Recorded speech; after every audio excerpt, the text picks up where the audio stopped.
समस्त गुरु तत्व सत्ता को साक्षी मानकर परम पूज्य दादाजी दादी, परम पूज्य नानाजी नानी, पूज्य माता पिता के श्री चरण कमलों में दंडवत प्रणाम करते हुए गीता जी का महात्म्य प्रस्तुत कर रहा हूँ। ओम श्री परमात्मने नमः। श्री गीता जी की महिमा। अथ त्रयोदशोऽध्यायः।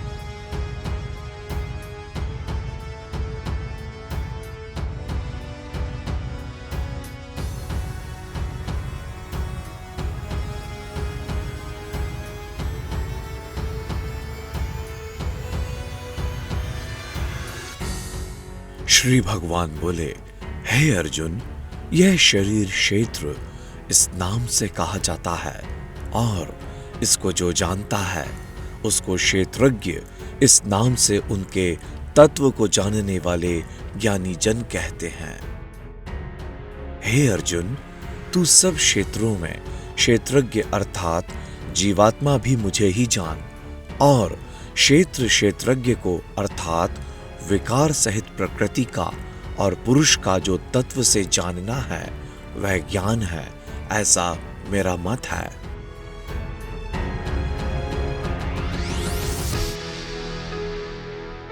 यहां श्री भगवान ने जो क्षेत्र शब्द कहा है, आइए उसका अर्थ समझते हैं।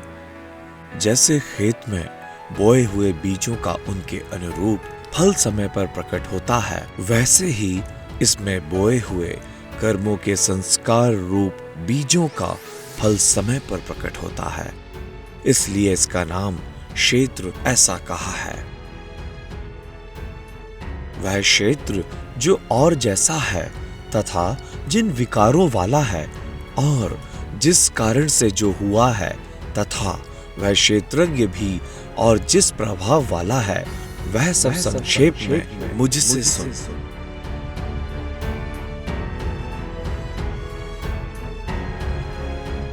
यह क्षेत्र और क्षेत्रज्ञ का तत्व ऋषियों द्वारा बहुत प्रकार से कहा गया है और विविध वेद मंत्रों द्वारा भी विभाग पूर्वक कहा गया है तथा भलीभांति निश्चय किए हुए युक्ति युक्त ब्रह्म सूत्र के पदों द्वारा भी कहा गया है।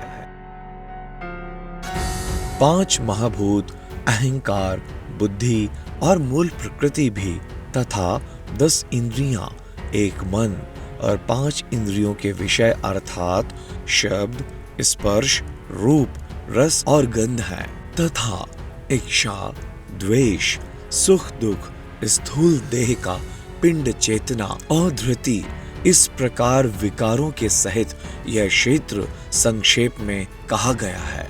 श्रेष्ठता के अभिमान का अभाव, दंभाचरण का अभाव, किसी भी प्राणी को किसी प्रकार भी ना सताना, क्षमा भाव, मन वाणी आदि की सरलता, श्रद्धा भक्ति सहित गुरु की सेवा, बाहर भीतर की शुद्धि, अंतःकरण की स्थिरता और मन इंद्रियों सहित शरीर का निग्रह।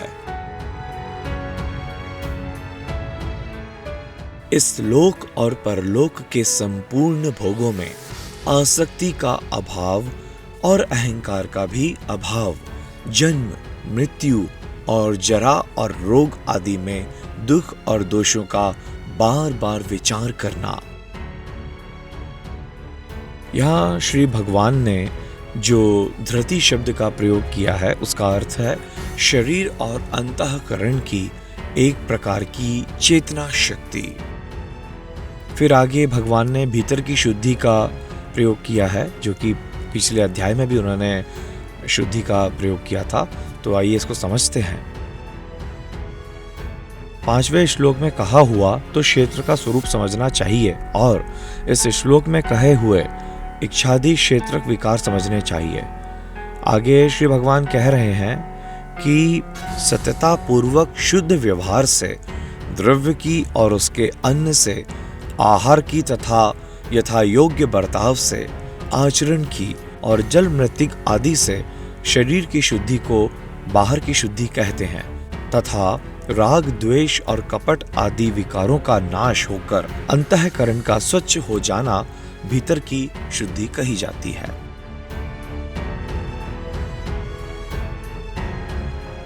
इस लोक और परलोक के संपूर्ण भोगों में आसक्ति का अभाव और अहंकार का भी अभाव, जन्म मृत्यु जरा और रोग आदि में दुख और दोषों का बार बार विचार करना, ये शरीर के आंतरिक दोषों में आते हैं।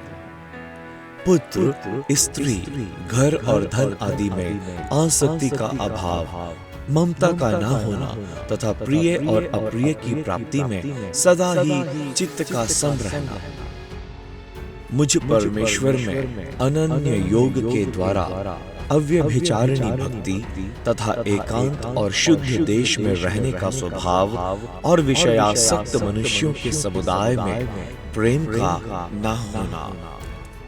यहाँ पे जो भगवान ने भक्ति कही है उसका अर्थ है केवल एक सर्वशक्तिमान परमेश्वर को ही अपना स्वामी मानते हुए स्वार्थ और अभिमान का त्याग करके श्रद्धा और भाव के सहित परम प्रेम से भगवान का निरंतर चिंतन करना अव्यभिचारिणी भक्ति है।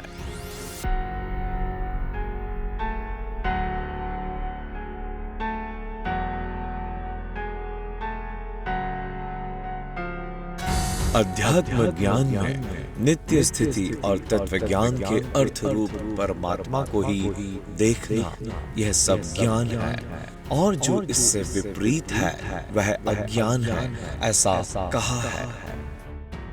यहाँ श्री भगवान ने अध्यात्म ज्ञान का प्रयोग किया है, जिसका अर्थ है जिस ज्ञान के द्वारा आत्म वस्तु और अनात्म वस्तु जानी जाए, उस ज्ञान का नाम अध्यात्म ज्ञान है। अर्थात जो जड़ और चेतन दोनों का ही ज्ञान कराए, चर और अचर का ज्ञान कराए, वह आध्यात्मिक ज्ञान है।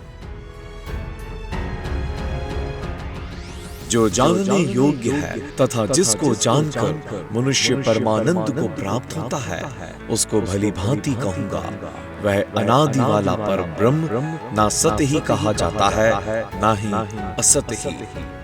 वह सब और हाथ पैर वाला, सब और नेत्र, सिर और मुख वाला तथा सब और कान वाला है, क्योंकि वह संसार में सबको व्याप्त करके स्थित है। भगवान ने जो ज्ञान शब्द का यहाँ पे प्रयोग किया था, अगर हम उसको देखें तो इसी अध्याय के श्लोक 7 से लेकर यहाँ तक जो साधन कहे हैं, वे सब तत्व ज्ञान की प्राप्ति में हेतु होना ज्ञान नाम से कहा गया है। और यहाँ पे श्री भगवान ने आगे कहा है कि अज्ञान, तो अज्ञान की जो बात है वह यह, ज्ञान के साधनों से विपरीत जो मान, दंभ, हिंसा आदि हैं, वह अज्ञान की वृद्धि में हेतु होने से अज्ञान नाम से कहे गए हैं।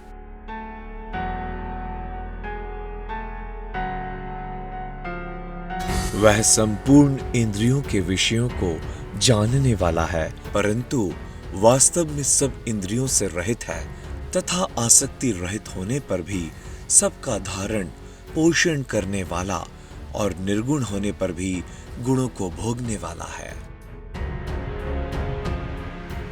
वह चराचर सब भूतों के बाहर भीतर परिपूर्ण है और चर अचर भी वही है।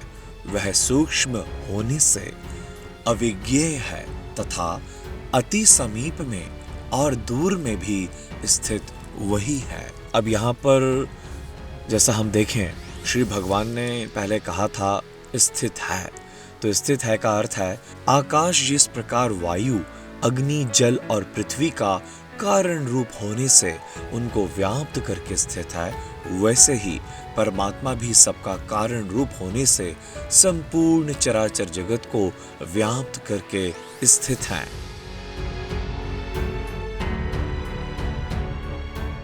जैसे सूर्य की किरणों में यहाँ पे आगे श्री भगवान कहते हैं कि जो अविज्ञेय शब्द है उसका अर्थ यहाँ पे हम समझते हैं। अविज्ञेय शब्द के भाव में श्री भगवान जो यहाँ कह रहे हैं वह यह, जैसे सूर्य की किरणों में स्थित हुआ जल सूक्ष्म होने से साधारण मनुष्यों के जानने में नहीं आता है, वैसे ही सर्वव्यापी परमात्मा भी सूक्ष्म होने से साधारण मनुष्यों के जानने में नहीं आता है। वह परमात्मा सर्वत्र परिपूर्ण और सबका आत्मा होने से अत्यंत समीप है। यहाँ पे जो समीप का भाव श्री भगवान ने कहा उसका अर्थ वही है कि सर्वत्र परिपूर्ण परमात्मा और सबकी आत्मा होने से अत्यंत समीप है, यानी हमारे हृदय में ही वह पार ब्रह्म परमेश्वर परमात्मा विद्यमान है।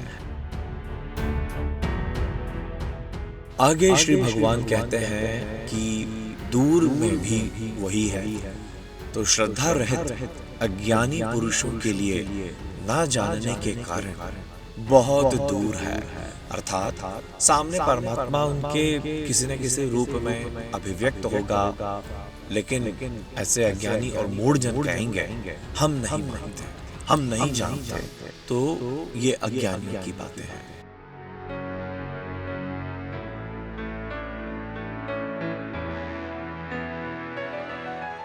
वह परमात्मा विभाग रहित एक रूप से आकाश के सदृश परिपूर्ण होने पर भी चराचर संपूर्ण भूतों में विभक्त सा स्थित प्रतीत होता है, तथा वह जानने योग्य परमात्मा विष्णु रूप से भूतों को धारण पोषण करने वाला और रुद्र रूप से संहार करने वाला है। अर्थात यहाँ पे जो भौतिक प्रकृति परमात्मा जिस रूप में उसकी ऊर्जा अभिव्यक्त होती है, उसके स्वरूप अभिव्यक्त होते हैं, जो कि समय के अधीन है, समय की अधीनता में है, जो भूतों का अर्थात यहाँ काल से है और काल के अंतर्गत उत्पन्न होने वाली वह तमाम जड़ चेतन और प्रकृति के अंश से उत्पन्न तमाम वह पदार्थ हैं, जो सब कुछ जीव और पदार्थ और जीवन जो इसके अंतर्गत उत्पन्न होते हैं। वही भगवान रुद्र रूप से इसका संहार करते हैं, वही इसको पालन और पोषण करते हैं, इसको प्रकट करते हैं, तथा ब्रह्मा रूप से सबको उत्पन्न करने वाले हैं। वह पर ब्रह्म ज्योतियों का भी ज्योति एवं माया से अत्यंत परे कहा जाता है। वह परमात्मा बोध स्वरूप जानने के योग्य एवं तत्व ज्ञान से प्राप्त करने योग्य है और सबके हृदय में विशेष रूप से स्थित है। अब यहाँ पे जो श्री भगवान ने कहा कि प्रतीत होता है, जैसे महाकाश में विभाग रहित स्थित हुआ भी घड़ों में पृथक पृथक के सदृश प्रतीत होता है, वैसे ही परमात्मा सब भूतों में एक रूप से स्थित हुआ भी पृथक पृथक की भांति प्रतीत होता है। इस प्रकार क्षेत्र तथा ज्ञान और जानने योग्य परमात्मा का स्वरूप संक्षेप में कहा गया। मेरे भक्त इसको तत्व से जानकर मेरे स्वरूप को ही प्राप्त होते हैं। यहाँ पे श्री भगवान ने जो शब्द कहे हैं इन सब के बहुत गहन अर्थ हैं और हमें इनको तत्वदर्शी तत्व पुरुष गुरु रूप दर्शी जो तत्व रूप को धारण कर चुके हैं, परंपरा से प्राप्त हैं, ऐसे तत्वदर्शी महापुरुषों के श्रीमुख से हमें इसका उच्चारण और अर्थ समझना चाहिए। प्रकृति और पुरुष इन दोनों को ही तू अनादि जान और राग द्वेष आदि विकारों को तथा त्रिगुणात्मक संपूर्ण पदार्थों को भी प्रकृति से ही उत्पन्न जान। कार्य और करण को उत्पन्न करने में हेतु प्रकृति कही जाती है और जीवात्मा सुख दुखों के भोक्तापन में अर्थात भोगने में हेतु कहा जाता है। यहाँ श्री भगवान जैसे कहते हैं वह यह बुद्धि अहंकार और मन तथा श्रोत्र त्वचा रसना नेत्र और घ्राण एवं वाक, हस्तपाद, उपस्थ और गुदा, इन सब का नाम करण है।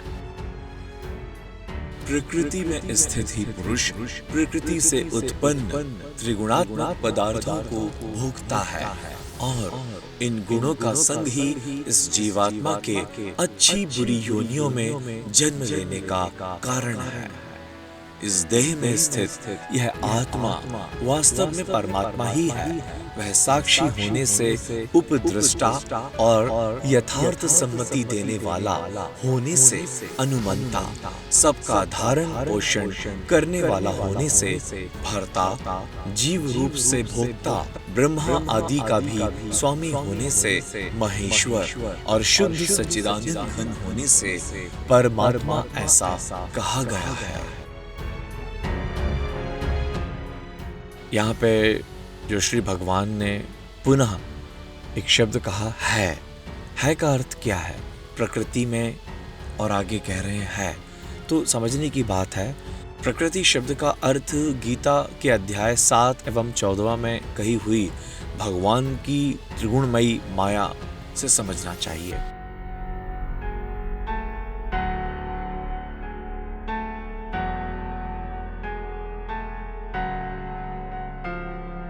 चतुर्दश अध्याय आगे आएगा, उसमें आपको इसका उत्तर प्राप्त होगा। और यहाँ पे भगवान ने कहा कि है, क्या है? सत्वगुण के संग से देव योनि में एवं रजोगुण के संगम से मनुष्य योनि में और तमोगुण के संगम से पशु, पक्षी आदि नीच योनियों में जन्म होता है। इस प्रकार पुरुष को और गुणों के सहित प्रकृति को जो मनुष्य तत्व से जानता है, वह सब प्रकार से कर्तव्य कर्म करता हुआ भी फिर नहीं जन्मता। उस परमात्मा को कितने ही मनुष्य तो शुद्ध हुई सूक्ष्म बुद्धि से ध्यान के द्वारा हृदय में देखते हैं, अन्य कितने ही ज्ञान योग के द्वारा और दूसरे कितने ही कर्म योग के द्वारा देखते हैं, अर्थात प्राप्त करते हैं। यहाँ पे पुनः श्री भगवान ने जो एक शब्द कहा है ध्यान, भगवान ने ध्यान और ज्ञान के शब्दों का प्रयोग किया है और कर्मयोग का, जिसको आइए हम समझते हैं कि दृश्य मात्र संपूर्ण जगत माया का कार्य होने से क्षणभंगुर, नाशवान, जड़ और अनित्य है तथा जीवात्मा नित्य चेतन, निर्विकार और अविनाशी एवं शुद्ध बोध स्वरूप सच्चिदानंद घन परमात्मा का ही सनातन अंश है। इस प्रकार समझकर संपूर्ण माइक पदार्थों के संग का सर्वथा त्याग करके परम पुरुष परमात्मा ही एक ही भाव से नित्य स्थित रहने का नाम उनको तत्व से जानना है, अर्थात परमात्मा में ही स्थित होने का बोध होना तत्व ज्ञान है। परंतु इनसे दूसरे अर्थात जो मंद बुद्धि वाले पुरुष हैं, वे इस प्रकार ना जानते हुए दूसरों से अर्थात तत्व के जानने वाले पुरुषों से सुनकर ही तदानुसार उपासना करते हैं, और वे श्रवण परायण पुरुष भी मृत्यु रूप संसार सागर को निसंदेह तर जाते हैं। यहाँ श्री भगवान ने देखिए कितनी बड़ी बात कही है कि जो उनके श्री चरित्र का तत्व ज्ञान के द्वारा तत्व को प्राप्त हुए महापुरुषों के श्रीमुख से जब वह उस ज्ञान को सिर्फ सुनते मात्र हैं, श्रवण ही करते हैं, तो भी बोध होने पर वह इस मृत्यु रूपी संसार सागर को निसंदेह पार कर जाते हैं।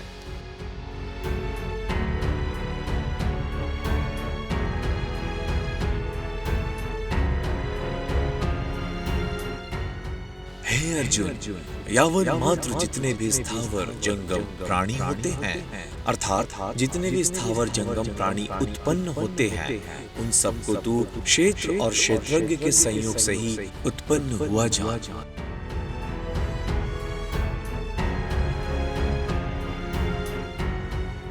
जो पुरुष नष्ट होते हुए सब चराचर भूतों में परमेश्वर को नाश रहित और समभाव से स्थित देखता है, वही यथार्थ देखता है।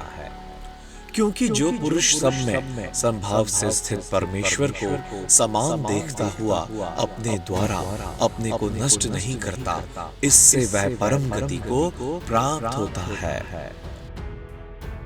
और जो पुरुष संपूर्ण कर्मों को सब प्रकार से प्रकृति के द्वारा ही किए जाते हुए देखता है और आत्मा को अकर्ता देखता है, वही यथार्थ देखता है। जिस क्षण यह पुरुष भूतों के पृथक पृथक भाव को एक परमात्मा में ही स्थित है तथा उस परमात्मा से ही संपूर्ण भूतों का विस्तार देखता है, उसी क्षण वह सच्चिदानंद घन ब्रह्म को प्राप्त हो जाता है। हे अर्जुन, अनादि होने से और निर्गुण होने से यह अविनाशी परमात्मा शरीर में स्थित होने पर भी वास्तव में ना तो कुछ करता है और ना लिप्त ही होता है। जिस प्रकार सर्वत्र व्याप्त आकाश सूक्ष्म होने के कारण लिप्त नहीं होता, वैसे ही देह में सर्वत्र स्थित आत्मा निर्गुण होने के कारण देह के गुणों से लिप्त नहीं होता। हे अर्जुन, जिस प्रकार एक ही सूर्य इस संपूर्ण ब्रह्मांड को प्रकाशित करता है, उसी प्रकार एक ही आत्मा संपूर्ण क्षेत्र को प्रकाशित करता है। इस प्रकार क्षेत्र और क्षेत्रज्ञ के भेद को तथा कार्य सहित प्रकृति से मुक्त होने को जो पुरुष ज्ञान नेत्र द्वारा तत्व से जानते हैं, वह महात्मा जन परम ब्रह्म परमात्मा को प्राप्त होते हैं। 13वां अध्याय पूर्ण हुआ। जय जगन्निवास।